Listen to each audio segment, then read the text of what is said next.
My response would be shock and disillusionment if I discovered that iconic R&B singers previously viewed as embodying soulfulness were actually involved in betrayal, deception, and cruelty towards their families.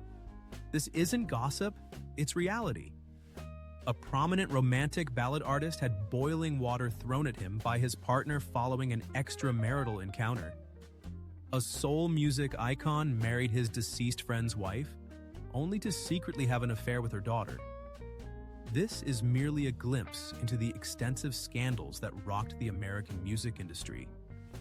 At least 15 celebrated African-American artists were embroiled in affairs, betrayals, and irreparable errors. The shocking details of these events will be unveiled shortly. 15. Bobby Womack's marriage to his best friend's widow, followed by his betrayal of the entire family, initiated this list of Hollywood's most explosive affairs. Certain actions are so unbelievable they leave one shaking just to contemplate them. However, Bobby Womack didn't just contemplate. He acted while his best friend's grave was still freshly turned. On December 11, 1964, Sam Cooke was fatally shot in a low-rent Los Angeles motel. His death shocked the nation. At only 20 years old, Bobby Womack served as Sam's devoted guitarist and protege, mentored by Sam since his early unknown years. He attended the funeral with sorrowful eyes, standing silently by the coffin as if he'd lost his own kin. Yet, just 3 months later in early 1965, Bobby ignited public fury by marrying Sam's widow, Barbara Cooke. This remarriage provoked intense anger. It was labeled a betrayal. Sam's family rejected Bobby. Radio stations stopped playing his music. Venues that once embraced him now shut their doors. The tragedy didn't end there. Residing in Sam Cooke's former home with Barbara as her husband, Bobby transgressed an unforgivable boundary by having an affair with Linda, Barbara's daughter, and Sam Cooke's biological child. She was just 16 when the affair became known. Barbara lost control.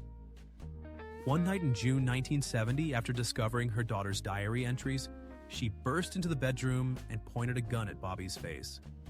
He miraculously avoided the bullet and lived. His musical career, however, did not. From then on, Bobby was overshadowed by scandal. His finest songs were drowned out by murmurs of betrayal, lust, and moral ruin. Even while continuing to write and perform smaller gigs later in life, he never escaped the dark shadow cast by that fateful 1965 wedding ring, the ring that symbolized the beginning of his downfall. Yet, if you consider marrying your best friend's widow the peak of betrayal, the following account delves into even darker, more violent territory. 14. Rick James, a life consumed by relentless desire. Many commented that Rick James didn't approach recording like a musician, but rather as one surrendering to a boundless vortex of cravings. Yet, this hedonistic lifestyle, lived as though there were no tomorrow, resulted in the loss of everything before he could comprehend it.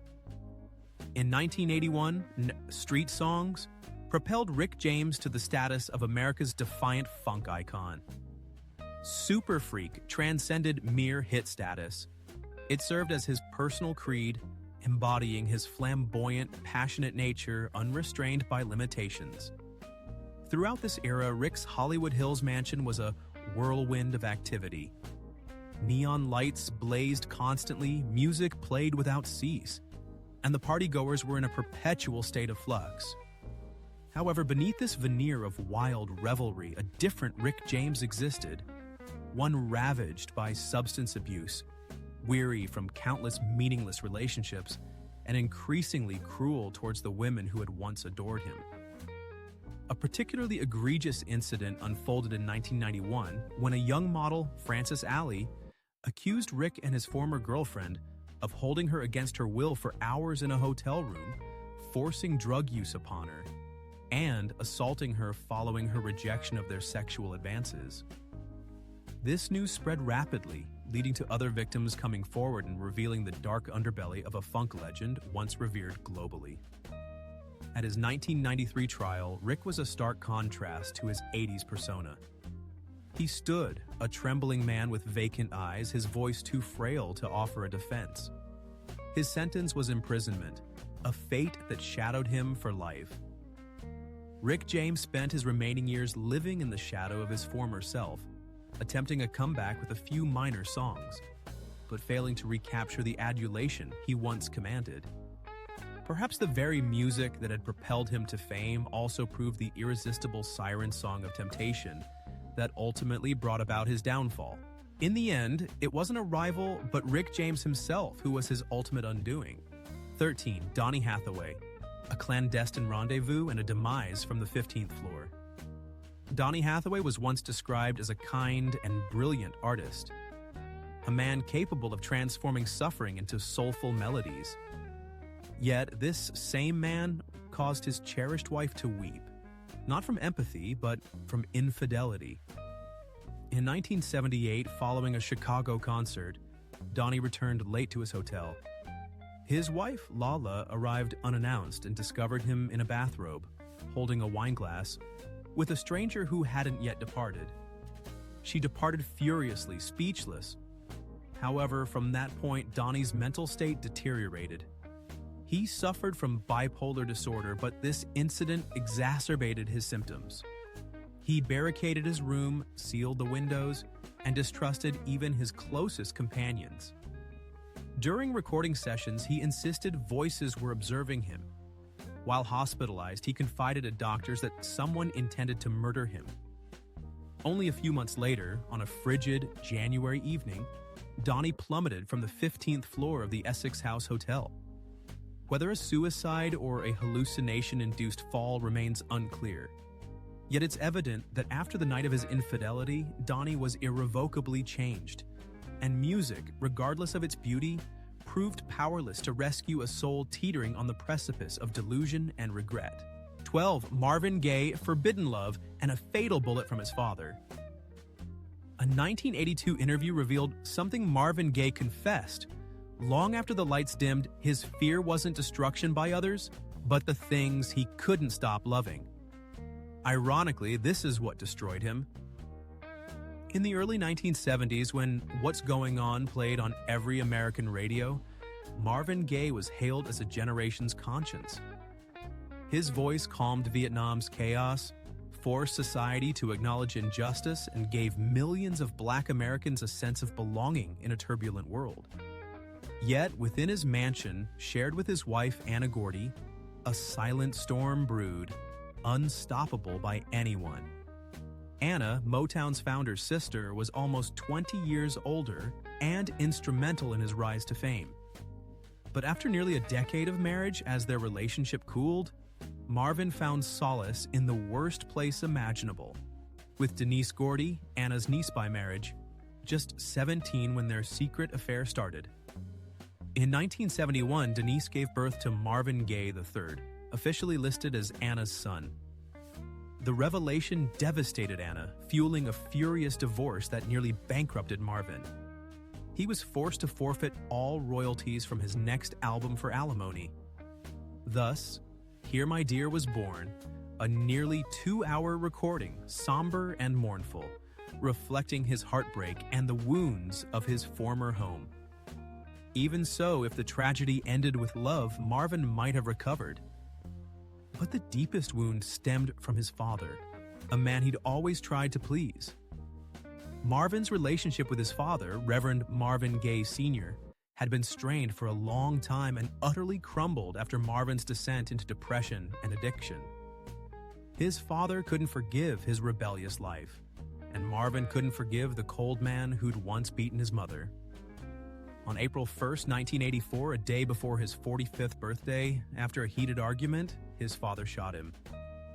Marvin collapsed in his own home in his mother's arms, silenced forever. Marvin Gaye's death wasn't just the end of a legend.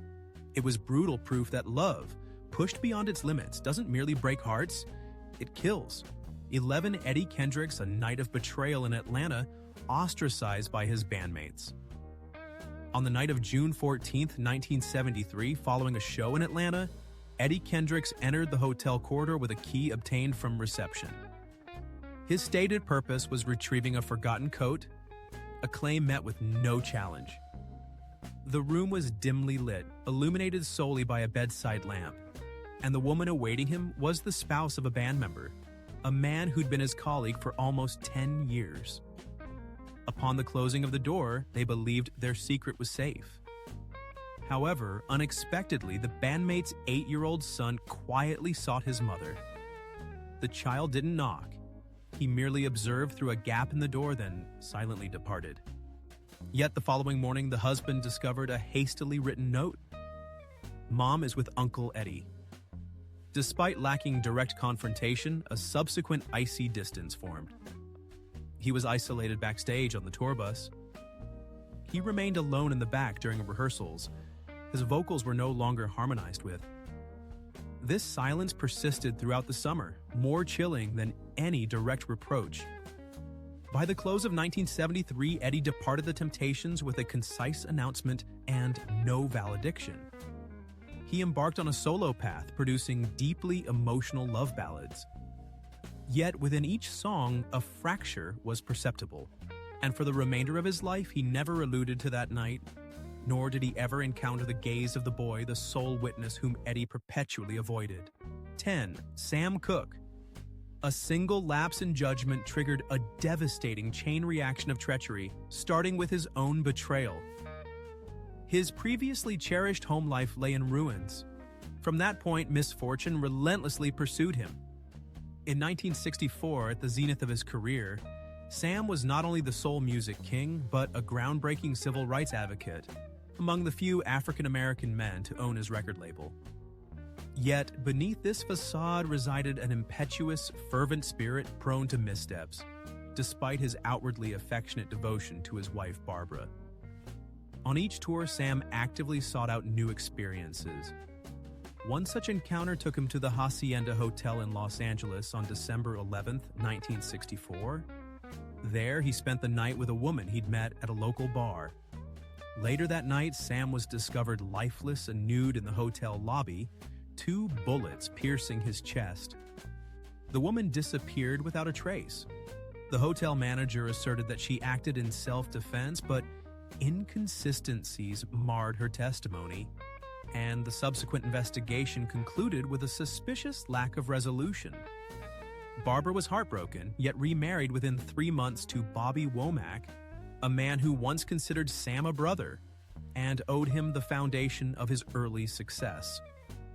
Subsequently, Bobby engaged in a clandestine affair with Barbara's daughter, also Sam's daughter. Sam Cooke's passing was shrouded in scandal, isolation, and disgrace. However, arguably more agonizing than death itself was the cycle of betrayal he initiated, a cycle that rebounded to shatter the very legacy he held most dear. Some actions have consequences that extend far beyond the individual, leaving an enduring wound across the entire family. 9. Ron Isley. One misdirected look destroyed a family. If Barry White's marriage ended in silence, Ron Isley's imploded due to a single ill-advised gaze. Ron Isley was the cornerstone of the Isley Brothers, a group renowned for their enduring love ballads. He'd take the stage with serene composure, crooning as if sharing a sacred vow with his sole beloved. The public bought it, believing in the image of a successful artistic family, a devoted spouse alongside his gifted wife, Angela Winbush. Yet in 1991, this facade crumbled under the weight of several revealing photographs. A scandal involving a younger model ignited like a prairie fire. Angela remained resolute. She departed, canceled all professional engagements, and initiated divorce proceedings, presenting evidence which resulted in Ron losing his son's custody. From an icon of lasting love, Ron became tabloid fodder. His old tunes continued to air, but trust was lost.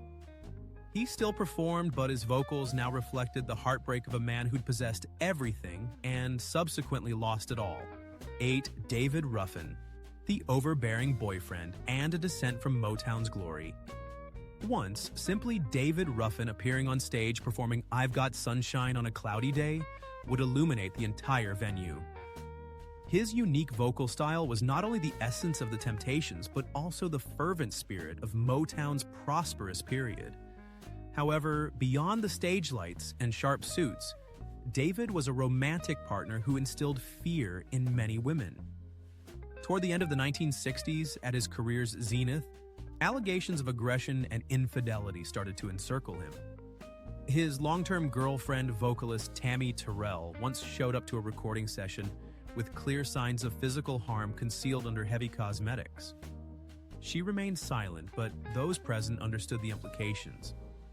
Subsequently, she formally reported David for repeated physical abuse and for being unfaithful with numerous women during tours. The information spread quickly and uncontrollably. The public started to ponder, did the man who once serenaded about love truly deserve the lyrics he sang? Motown discreetly ceased featuring him in advertising. The Temptations were obliged to end their association despite David's irreplaceable vocal abilities. Afterward, he performed infrequently, gracing smaller venues. The illumination was less intense, and each time he sang, the audience perceived not just the high notes, but also a sense of irreparable damage. Something David Ruffin could never repair with his music. 7. Robert Kelly, a generation's regrettable idol. He's arguably the most reprehensible R&B artist here, not for simple infidelity, but for heinous crimes. While Gerald Levert might have faltered momentarily, Kelly knowingly plunged into depravity, dragging numerous young women into his abyss. In August 1994, Kelly wed Aaliyah at just 15. The marriage license falsely claimed she was 18. The ceremony, a clandestine affair in Rosemont, Illinois. His entourage, her family, all complicit in silence, dismissing it as a concealable error. No one grasped this was the sinister start. Between 1996 and 2008, many underage girls were lured to his Chicago home under the pretense of artistic development. Phones confiscated, calls home forbidden, attire dictated. Some were compelled to address him as daddy. Some were punished for defiance. A leaked 2002 video depicted Kelly's illicit acts with a 14-year-old. Despite his denial, the ensuing investigation lasted 6 years, concluding inconclusively.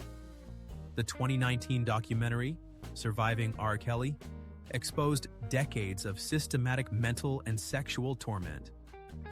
2 years later, a 30-year prison sentence followed for abuse, sex trafficking, and unlawful imprisonment. At his sentencing, R. Kelly remained silent, head bowed. The crowd outside, once ardent admirers, stood in quiet reflection, a testament to misplaced faith in a shattered dream. That dream, a cruel facade woven from suffering, abuse, and 2 decades of locked doors none dared to breach. 6. Gerald Levert, inheritor of a soul music legacy, repeated past errors. If Eddie Kendricks marked the start of betrayals within the Temptations' musical family, Gerald Levert was the son tasked with repairing the damage, to restore family bonds through his talent, respect, and the remaining faith of a new generation. As the son of Eddie Levert, the OJ's frontman, Gerald was raised amongst men who transitioned seamlessly from stage lights to family meals with winning smiles. He once vowed not to repeat his father's mistakes, promising never to hurt those who trusted him, particularly his wife, his girlfriend of 10 years and mother of their 2 young children residing in Columbus. Yet everything crumbled on a September afternoon in 2002 when a 17-year-old girl, his favored vocal student in Cleveland, arrived at Atlantic Records Lounge with tear-filled eyes and a phone recording. This was the girl Gerald had presented to his wife as a gifted, promising student, the one he'd invited to their home for dinner, and whom his daughter considered a sister. Gerald's voice filled the recording, not yelling, not forcing, but whispering softly, "We don't need to tell anyone. You just need to trust me." The girl didn't contact law enforcement. However, the recording was given directly to the record label's executive. His contract was terminated within 4 hours. The fall tour dates were immediately deleted. His wife departed, taking their 2 children. Unreleased music was indefinitely shelved. His closest friends changed their numbers without explanation. On November 10, 2006, Gerald passed away in his sleep from heart failure at age 40. His will contained no mention of any romantic partners, no farewell to any young woman in his life. Only a single line for his father remained. "I'm sorry for repeating what they did, and I don't know where to stop." 5. James Brown, the self-dethroned monarch, a victim of treachery. One morning in 1988, during the summer, American publications concurrently announced a startling revelation. James Brown's spouse initiated divorce proceedings after enduring years of violent abuse.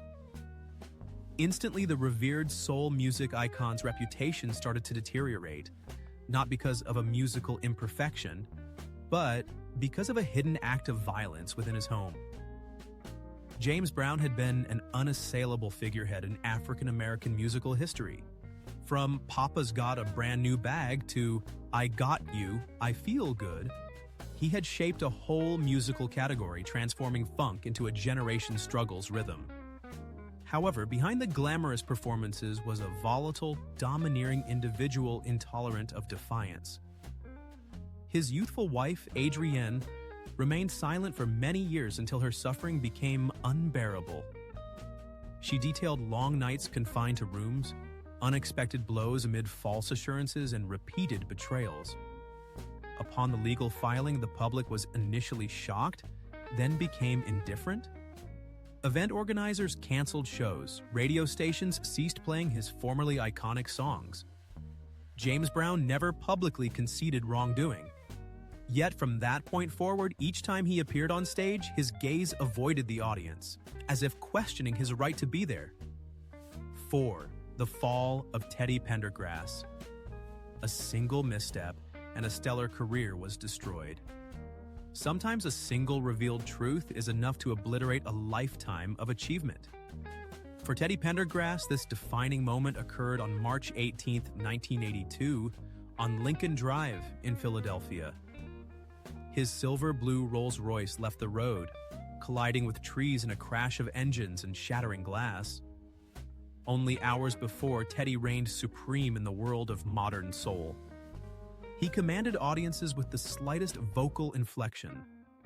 His concerts, exclusively for women, and sensual ballads such as "Close the Door" and "Turn Off the Lights," had established him as the epitome of passion and allure. Yet, away from the stage lights, Teddy was conflicted, forced to conceal his true sexual orientation. Upon arrival of police and journalists, the passenger was identified as Tina Watson, a prominent transgender model from Philadelphia's nightlife. The accident left Teddy paralyzed from the neck down. However, the true shockwave was the identity of his companion. It transcended a mere car accident. It exposed the chasm between fame and disgrace. A scandal ignited, spreading rapidly within 24 hours. Radio stations ceased playing his music. Headlines employed harsh and judgmental language. His long-term girlfriend silently departed from the hospital and his life. Once music's most desirable man, Teddy became an object of hushed conversations, sometimes mocking, sometimes pitying, immobile in his hospital bed, utterly alone. Teddy's gaze remained fixed on the stark white ceiling as silent tears flowed unnoticed. He later resumed performing from a wheelchair, driven by unbelievable strength. But his former glory was lost. Though people still listened to his music, it was always accompanied by an unspoken query. What exactly occurred in that car that night? And which aspect of himself was forever denied the light of day? 3. Otis Redding. A furtive look and an unbridgeable divide. Backstage in Chicago during the summer of 1966, Otis Redding was seen kissing a young dancer immediately before a show. She wasn't officially part of the tour, but consistently appeared at every performance. That single clandestine moment created a fracture within the Bar-Kays. At 25, Otis Redding was already the heart of Southern soul, known for hits like These Arms of Mine and Try a Little Tenderness. He didn't merely sing, he convinced a generation of the genuineness of a black man in a still biased society. Yet behind that voice was a youthful spirit, still innocent and occasionally susceptible to the allure of unfamiliar faces behind the scenes. Bandmates felt deceived. Several of his closest confidants stopped sharing meals, ceasing their backstage interactions. Their onstage harmony faltered. Otis attempted to conceal the relationship. However, on solitary nights in hotels, familiar knocks and hushed conversations unrelated to music persisted. A year later, the plane crash on December 10th, 1967, claimed Otis's life. The tragic element is that by then, his closest companions were estranged and his passing wasn't linked to a triumphant performance, but rather to an unresolved farewell. 2. The iconic lover, Barry White, transitioned into a tragic figure. Musical expressions of love can captivate audiences, yet real-life love, fractured by infidelity, can shatter a person's spirit.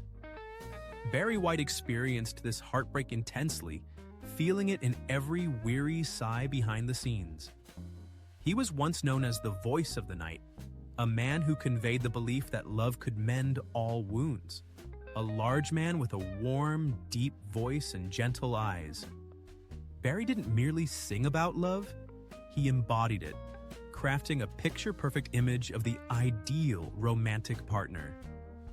However, in the early 1980s, despite his enduring radio success, rumors circulated backstage about Barry's involvement with a younger dancer. Although he remained silent publicly, his wife of almost 20 years, Glodian James, departed quietly, leaving a home devoid of its once vibrant music. His subsequent career suffered a sharp decline. His later music lacked its former emotional depth. Barry's weight increased, his health worsened, and the stage lights no longer held the same allure. He continued to perform love songs, yet his voice now conveyed not a promise, but an inexpressible, poignant sorrow. 1. Singer Al Green suffered severe burns from boiling water.